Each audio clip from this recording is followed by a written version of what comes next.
So this is how I make zucchini. So I've got everything sitting out, including my recipe and all the different ingredients ready to go, and then my pan's ready to go.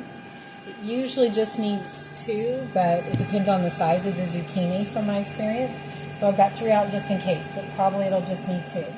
So this is my zucchini that I had chopped and peeled and chopped and frozen, and then tonight I took it out of the freezer and steamed it and let it cool off just on the counter. I put it in the bowl in the fridge for just less than 10 minutes because I don't want it cold. I just want it cooled off. So, and I'm going to drain off a little of the liquid that's on it. And then I'll put this in the blender.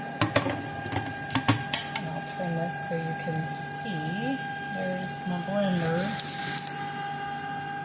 And then the next ingredient is 1½ tablespoons of coconut oil melted.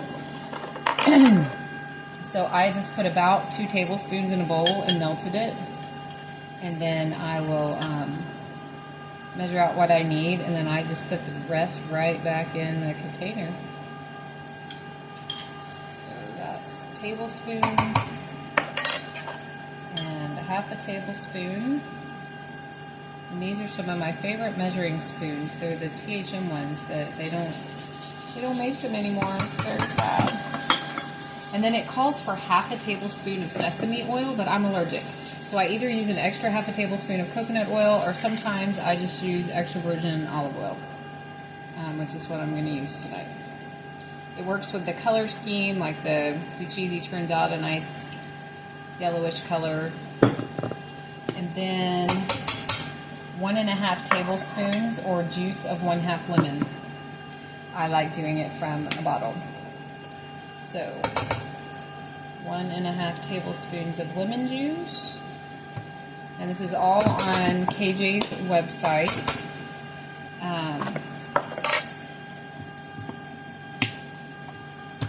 So you just measure it out as you go.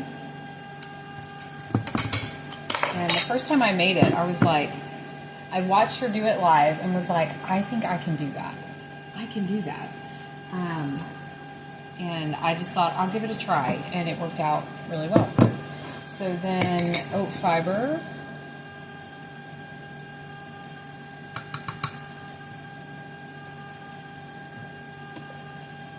And I remember watching her make it, and as she figured out like how much was an actual fuel pool and all of that, it was really cool. So then the mineral salt, I actually put a little extra because I like the cheesy taste. I just put like 1/4 of a teaspoon extra because I like it to be a little bit of a saltier flavor. Now one day when I have to like dial back on my sodium intake,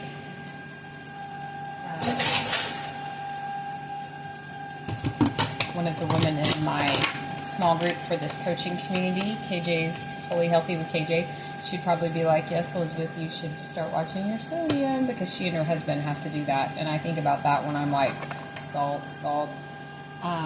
Okay, blend these together in your blender, so this will be loud.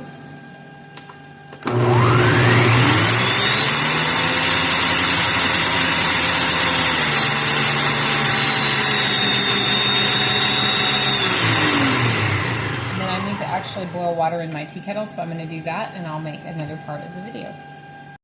Okay, so now I have 1/4 a cup of cold water, and I'm going to bloom some gelatin in it, and then I'll add hot water. And I always forget, I get to this step, I'm like, oh yeah, I need some off the boil water on deck, ready to go, because the second time I made it. The first time I had done a good job, read through the instructions beforehand, knew where I was headed, had everything ready.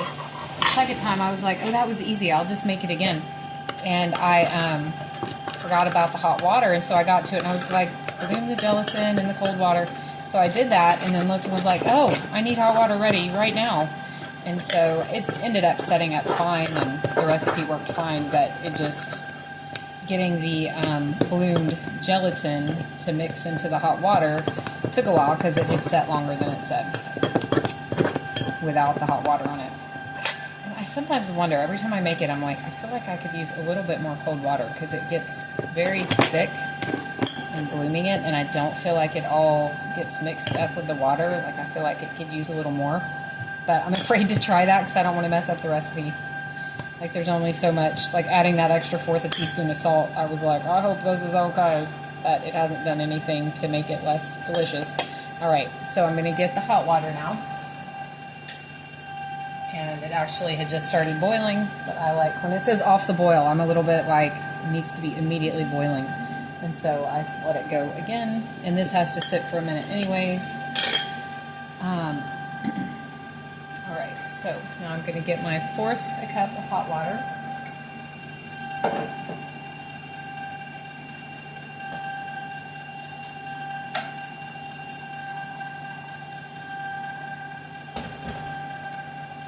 And pour that over the gelatin mixture. And then mix that really good so that it dissolves. And that takes a minute. At least for me it does. I don't know if anyone else has made this recipe and has a tip on this step, but it takes a second to get it all. I feel like it takes just a few minutes to get it, once it's bloomed and you're mixing it with the hot water, to get it where it's all kind of liquidy again. And I'm assuming that's what it means. It just says then add a 1/4 cup just off the boil water and stir. But I kind of mash it up so that it gets smooth. And that has worked well. It just takes a little bit of time. So I have absolutely loved this non-dairy cheese alternative. And I want to try out different seasonings with it. It calls for stirring in either 2 tablespoons of dried parsley or dill, and I do 1 tablespoon of each. This time I may do 1/2 tablespoon of each. I felt like it was a little overpowering the last time when I forget what I ate it on, but like on a grilled cheese sandwich, the dill flavor was a little strong for me. But I know another woman who's in coaching mentioned that she had done different flavors, like one that made it kind of a pizza flavor. I would love to try that, but I want to know which seasonings folks are using. So if there's anyone who's made zucchini and done it with different spices, or no spices, I've thought about making it without putting in any of the spices just to see what it's like. But I like it so much with them, I don't really want to change that recipe too much and end up with a more bland product. So I'm just going to dial back on the spices tonight and see how it turned out. Alright. So you mix this, it's now mixed pretty good, and then you add this to your blender, which I'm going to blend it up again a little bit.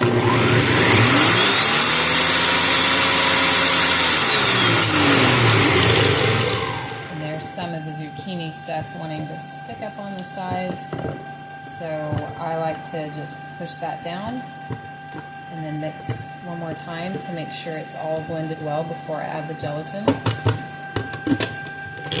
I'm going to do that.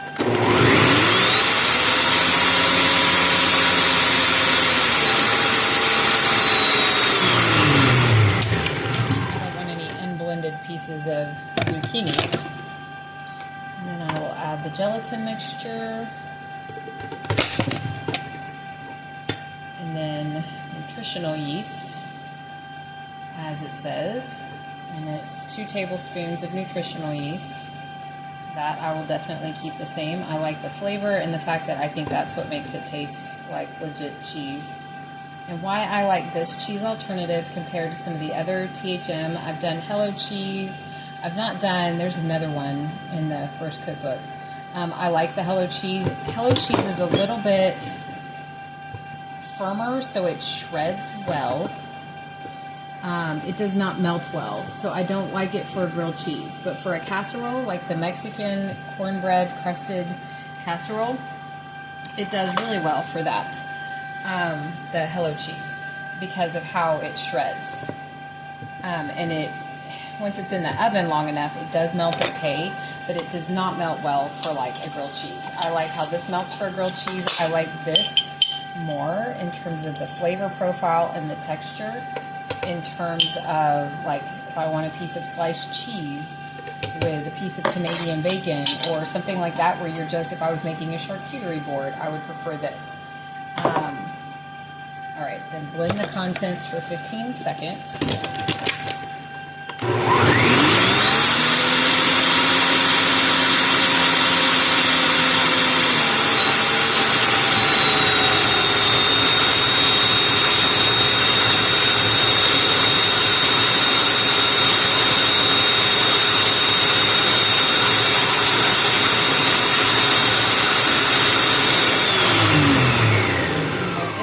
Coming up on the sides, I wanted to wash my half a tablespoon measuring spoon.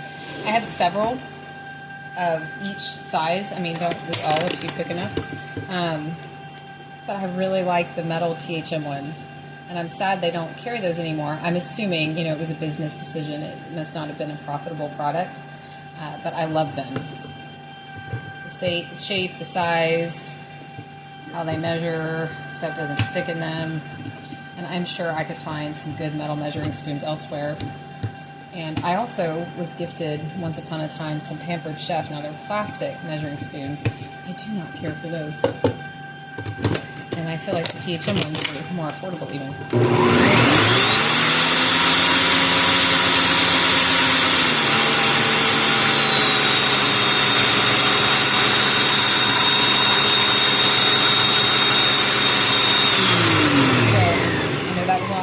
Seconds, but I like to push it down on the sides and make sure everything gets in there.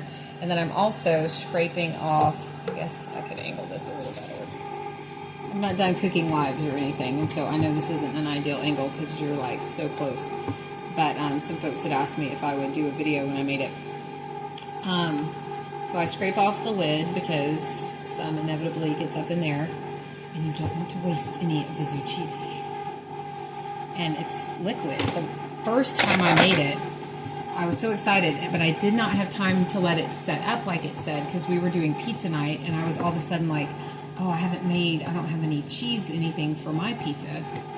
And so I made the zucchini, and it was liquid, and I was like, oh, it's not going to have time to set. And I was like, just pour it on there liquid. And, you know, you're wanting the cheese to melt anyway once you put it in the oven. And, oh, it was brilliant, and it worked really, really well. Okay, so now I take out the blade because I'm going to stir in the spices. And it specifically says not to blend in your dill or parsley or whatever seasonings. And the reason for that is it'll turn the color of the cheese green. If you don't mind that, go for it. Green cheese.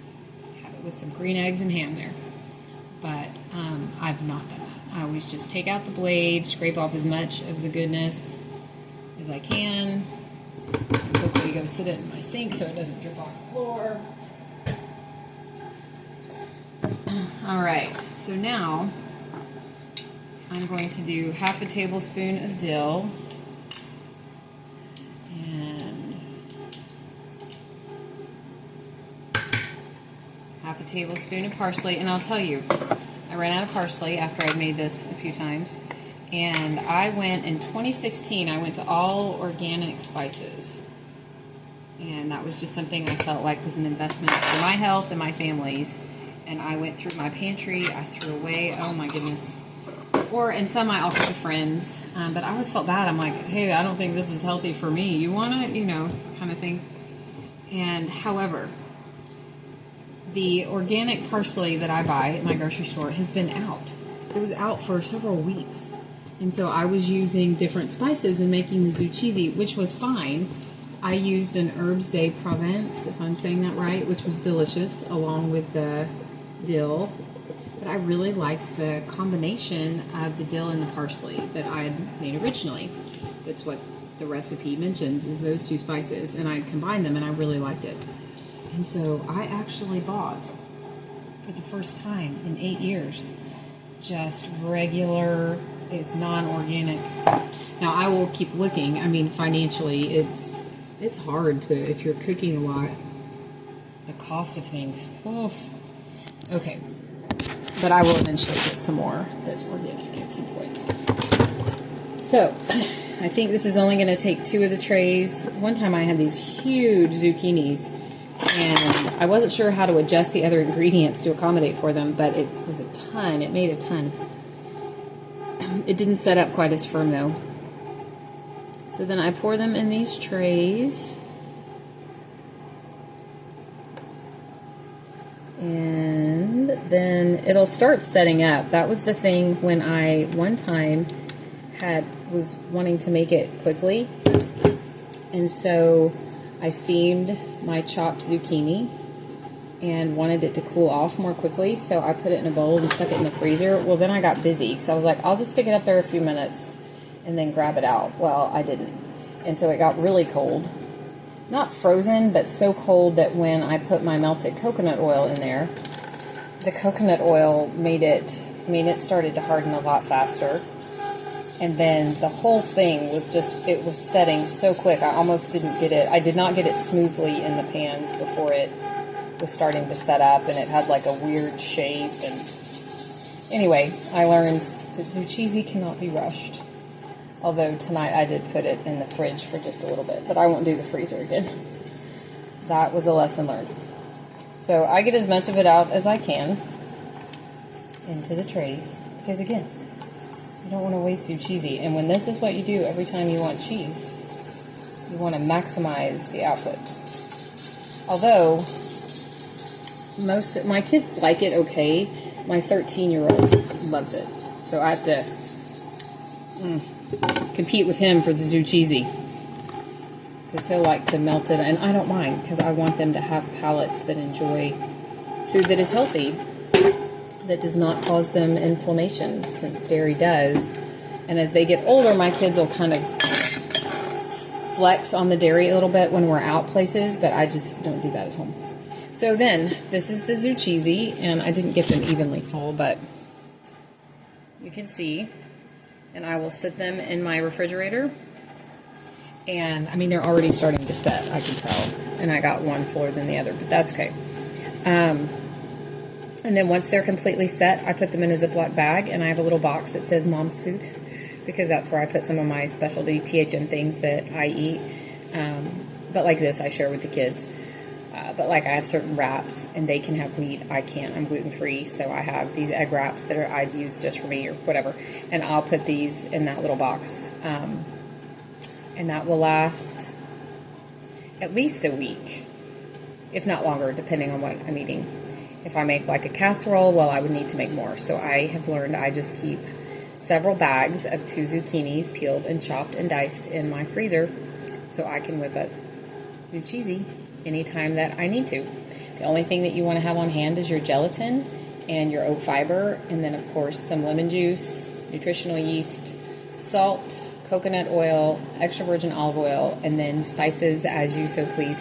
I think you could make it without adding the spices and it would still be a wonderful cheese substitute. But I like, and I think I'm going to like with just the ½ tablespoon each of parsley and dill. So there you have it. That's zucchini according to me.